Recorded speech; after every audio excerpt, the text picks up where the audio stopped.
Hi everybody, welcome to my homestead and welcome to my channel. My name is Jared. In this video, I want to share another thing that I found in this talk by Boyd K. Packer, April 1993 General Conference. The talk's called The Temple, the Priesthood, where he says in another part of the talk, some members of the church are now teaching that priesthood is some kind of a free-floating authority, which can be assumed by anyone who has had the endowment. So this is 1993, but this same type of idea, frame of mind, these kind of behaviors, it's not something unique to the 90s. There's like different variations of it today. You know, immediately you think of certain names like the Daybells and others. There have been others that have gone off on these weird things, these weird paths of their own making, that people fell into that trap and believed them. So I thought that this would be good, and I have a few thoughts about this, as to why it happens, who falls into these traps, and how to watch out for them. Okay, quick update. Here's the Book of Mormon Sharing Challenge. 5,910 copies of the Book of Mormon shared so far, which brings us to the 5,900s. We just crossed over, so we're now less than 100 away from 6,000. So keep pushing forward, and we'll get there soon. And then one more report of somebody meeting with the missionaries. So now we're at 50 total. So amazing job, everybody. Okay. Also, really quick, as I was updating the tracker, there was a couple interesting emails. This just very short. I just want to share this with you. Michael Young, he's a member of the Tabernacle Choir, by the way. I've read his emails before on the channel. He says, "Hi, Jared. I'm up to 128 copies shared. Two quick things. One, in a previous video, you talked about how when the new BYU Idaho president was put in, that the apostles spoke about Elijah and Elisha. Yes, that was like maybe a week or two ago. I can't remember, but it was Elder Deke Todd Christofferson, and he was talking about translation, how Elijah was translated, and then the office of prophet, or the prophet went on to Elisha, and then he made a statement about President Eyring, something to the effect of if he isn't translated yet. So, that piqued our interest, right? That's the kind of stuff that we're interested in on this channel. But look at this. Look what Michael says. He says, "I also went to the meeting with Elder Holland at BYU when he installed the new BYU Provo president." So the other one was BYU Idaho. This one is BYU Provo by Elder Holland. And then he continues, "And Elder Holland also specifically talked about Elijah and Elisha." I thought that was very interesting that they would both use that specific reference, and that both universities got new presidents in such short order. What? What the heck? Are you... Okay, so I'm guessing that's not a coincidence. Two separate apostles, two separate schools, both within the same time frame, talking about this. So I'm not going to be surprised if I later find out that people are being translated right now. Maybe not the general membership of the church, although maybe, I don't know. But I wouldn't be surprised, especially if we come to find out that like the prophet and apostles are having this happen or shortly will. So thanks, Michael Young, for sharing that. And then number two, he says, "I just came out with a book for Father's Day that contains a dad devotional for every day of the year. I think we need strong fathers in our families more than ever, and this book contains both spiritual insights about fatherhood as well as a variety of practical skills. I was wondering if you would share my introduction video." Yes, and here it is. Right? Oh no, that's Catch the Buzz. It's right here. The Dad of the Year. So here's the book. Here's the video for it. So make sure to check it out. He also has a YouTube channel. There was a point that came where I wasn't interviewing people anymore. The last person I interviewed was Jen Stevens, but that's like the last one. It just got to be too much, more than I could handle. So the only interviews going forward are going to be with Rabbi Gerfine, and then maybe occasionally like special guests like Hannah Stoddard and people like that. But anyway, here's this. I'll put the link in the description below.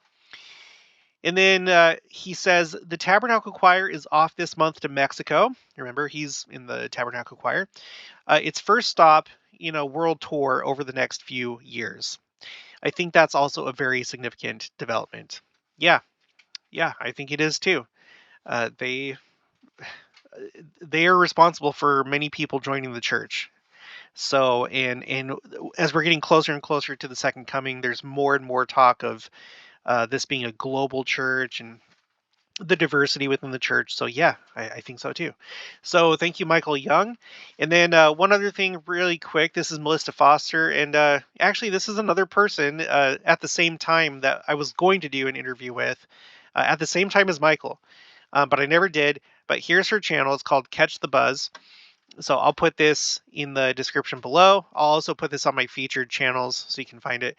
She says, "Dream, I just woke up and wrote down a bit of a dream. Thanks. The only thing I remember was a phrase, quote, no matter what time or when, you are needed," end quote.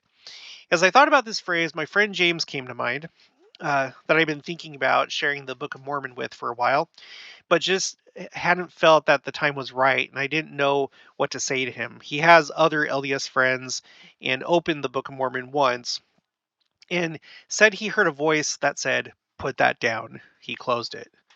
So, okay, but of course, like we shouldn't be discouraged by things like that. Just keep trying, and follow the spirit, right? And then she says, hashtag flood.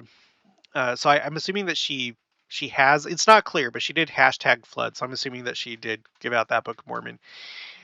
Pray to share the gospel with somebody. Yeah, isn't that what they say over and over again in General Conference? Pray for missionary opportunities. So pray to share the gospel with someone. Then after that time, when someone comes to your mind, take a moment to think about them. The Lord is going to give you simple, meaningful words to send along with your share, and then just do it. I just shared with my fourth coworker now. Oh, okay. If I had read the entire thing, sorry. Sometimes there's so many words, and okay.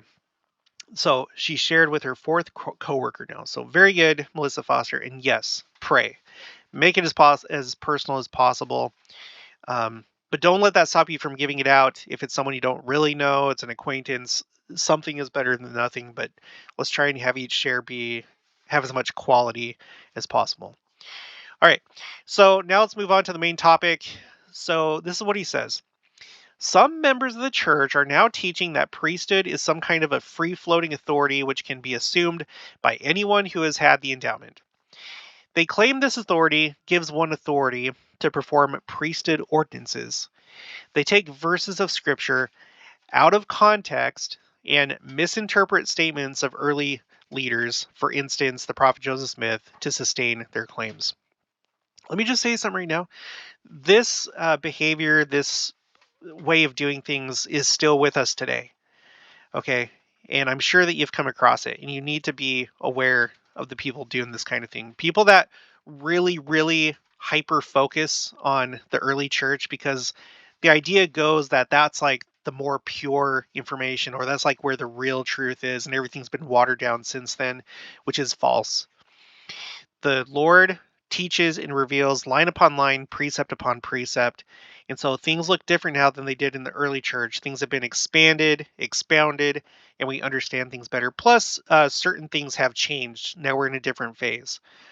So I would be wary of people like that are just like always using past leaders of the church to refute current ones. I've done a number of videos about that. Look up the 14 fundamentals of following the prophet. It talks about that.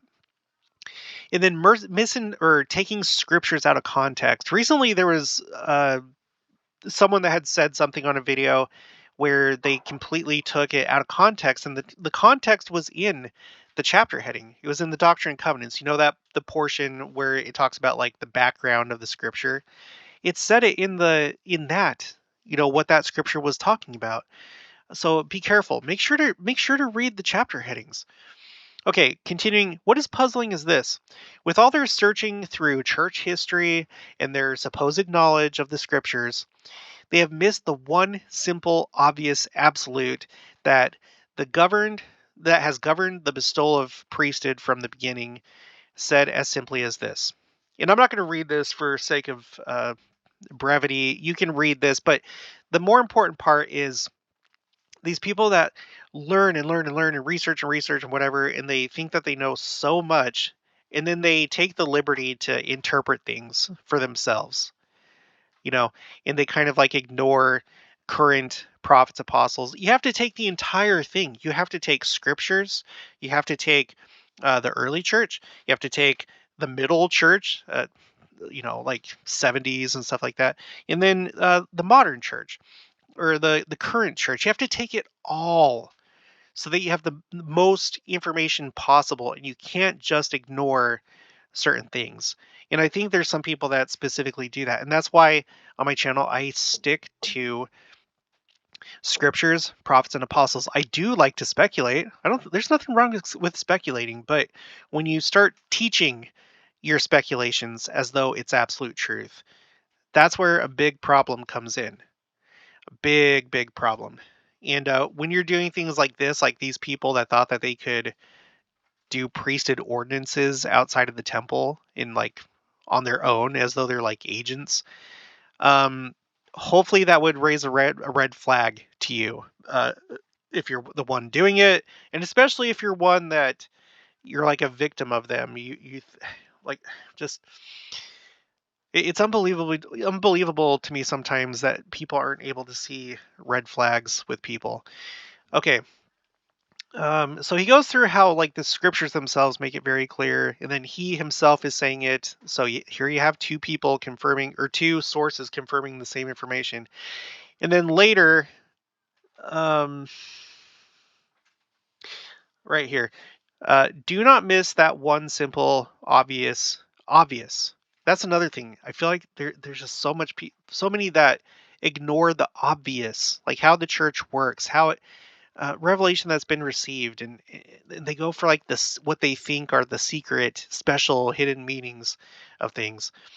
Okay, the priesthood ever and always is conferred by ordination by one who holds proper authority, and it is known to the church that he has it. And even with the priesthood, and even when the priesthood has been conferred, an individual has no authority beyond that which belongs to the specific office to which one has been ordained. That's another thing. There's like this common theme of like trying to like replace the prophet or proper authority, take the authority into your own hands, whether it's interpreting things, interpreting scriptures, or whatever, questioning the direction that the church is taking and stuff like that. All right, continuing. Those limits apply as well to an office to which one is set apart. Unauthorized ordinations or settings apart convey nothing, neither power nor authority of the priesthood.